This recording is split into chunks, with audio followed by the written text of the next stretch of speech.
نبی صلی اللہ علیہ وسلم نے فرمایا اچھا خواب اللہ تعالیٰ کی طرف سے اور برا خواب شیطان کی طرف سے. کہ نبی کریم صلی اللہ علیہ وسلم نے فرمایا مومن کا خواب نبوت کے 46ویں حصوں میں سے ایک حصہ ہوتا ہے. مومن کا خواب. آپ صلی اللہ علیہ وسلم نے فرمایا نبوت میں سے صرف اب مبشرات باقی رہ گئی ہیں.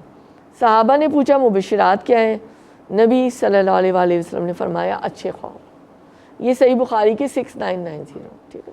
رسول اکرم صلی اللہ علیہ وسلم نے یہ رہنمائی ہماری فرمائی ہے کہ جب برا خواب دیکھو تو جب بھی تمہاری آنکھ کھلے بائیں کروٹ لو اور 3 دفعہ اعوذ باللہ من الشیطان الرجیم پڑھو اور 3 دفعہ جیسے تھوکنے کا سٹائل ہوتا ہے وہ تھوک دو. ضروری نہیں کہ پراپر جیسے تھوکا جائے تھو کر دو.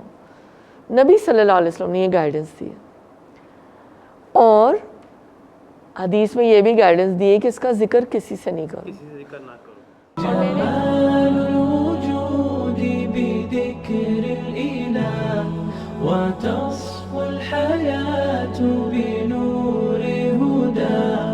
جمال الوجود بذكر الإله وتصفو الحياة بنور. سونے کے عمل میں خوابوں کا آنا ایک فطری عمل ہے کہ خواب ہمیں آتے ہیں. تو یہ خواب جو ہیں کیا حقیقت میں خواب سچے بھی ہوتے ہیں؟ ان میں کوئی پیش گوئی بھی ہوتی ہے یا کچھ اشارے بھی ملتے ہیں خوابوں میں؟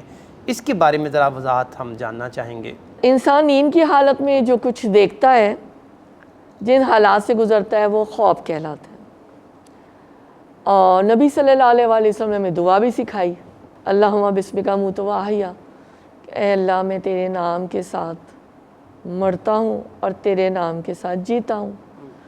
تو مزید احادیث میں بتایا گیا کہ روح قبض کر لی جاتی ہے اور چلی جاتی ہے اور انسان ایسا ہوتا ہے جیسے کہ وہ ختم ہو گیا. ٹھیک ہے. اس میں ہمارا یقین ہے، ایمان ہے. اب خوابوں کی کیا صورتیں ہیں؟ اس کی 4 چیزوں کے بارے میں بات کرنا چاہوں گی. سائیکالوجسٹ کہتے ہیں کہ خواب انسانوں کی چھپی ہوئی خواہشات کا عکس ہوتے ہیں. ہو سکتا ہے آپ کبھی دیکھیں آپ ورلڈ کپ جیت رہے ہیں صحیح بات ہے یا کچھ کر رہے ہیں. ایک اور چون یہ کہ خواب شیطانی وسوسے ہوتے ہیں. ٹھیک ہے. یہ وہ باتیں جو علماء نے بتائی ہیں، مفسرین نے. 3rd یہ ہوتا ہے کہ بعض خواب برے ہوتے ہیں اور وہ سچے بھی ہو سکتے ہیں اور اس سے مستقبل کے خطرے کو بھانپ سکتے ہیں. 4th خواب پیشن گوئی بھی ہو سکتے ہیں اور اللہ تعالیٰ کی طرف سے خوشخبری بھی آ سکتی ہے. ٹھیک ہے. تو تدبر القرآن میں ہم دیکھتے ہیں کہ یہ جو حضرت یوسف علیہ السلام کا خوف تھا جس کی تعبیر کے متعلق حضرت عبداللہ بن عباس سے فرمایا کہ 11 ستاروں سے مراد حضرت یوسف کے 11 بھائی تھے. سورج اور چاند سے مراد ان کے والد اور والدہ تھے. ٹھیک ہے. یہ قرطبی کی روایت ہے.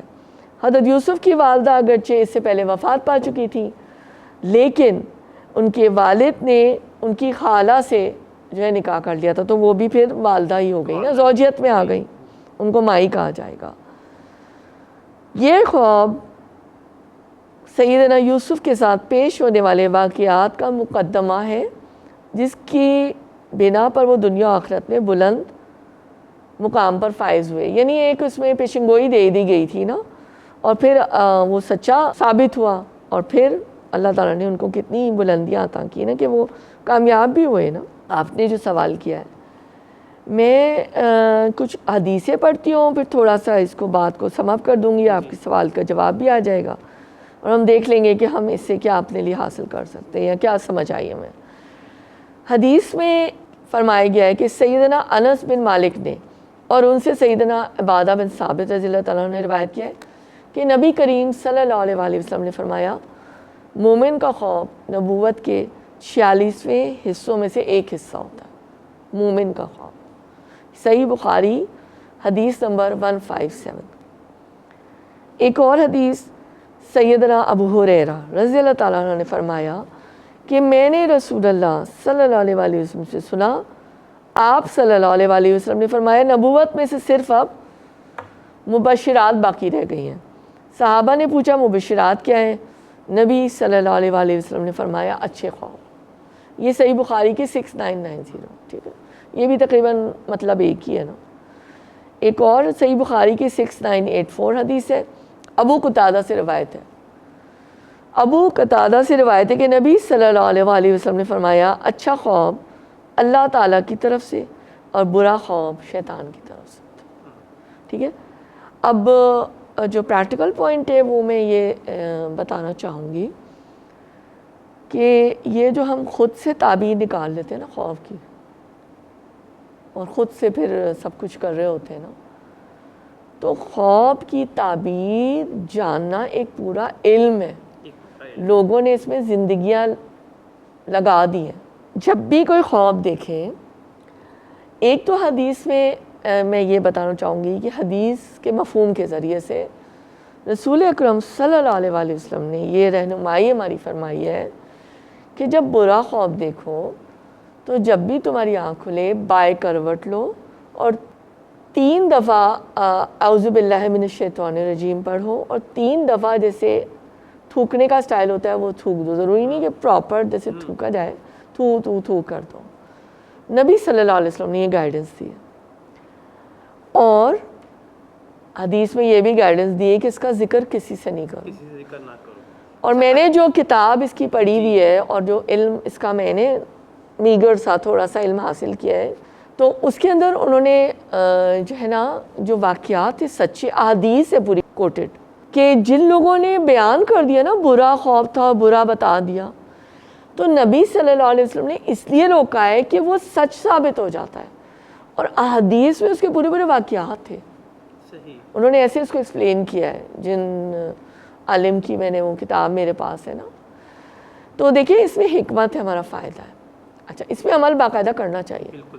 دوسرا کہ بعض دفعہ ہمیں اکثر تعبیر نہیں سمجھ آ رہی. دیکھیں ہم اچھا سمجھ رہے ہوتے ہیں. میں صرف شارٹ میں اس پہ بات کروں گی, میں کوئی ایسی عالمہ یا کوئی اس کے اوپر اتھارٹی نہیں ہوں, لیکن جو میں آپ کو بتاؤں گی وہ صحیح بتاؤں گی.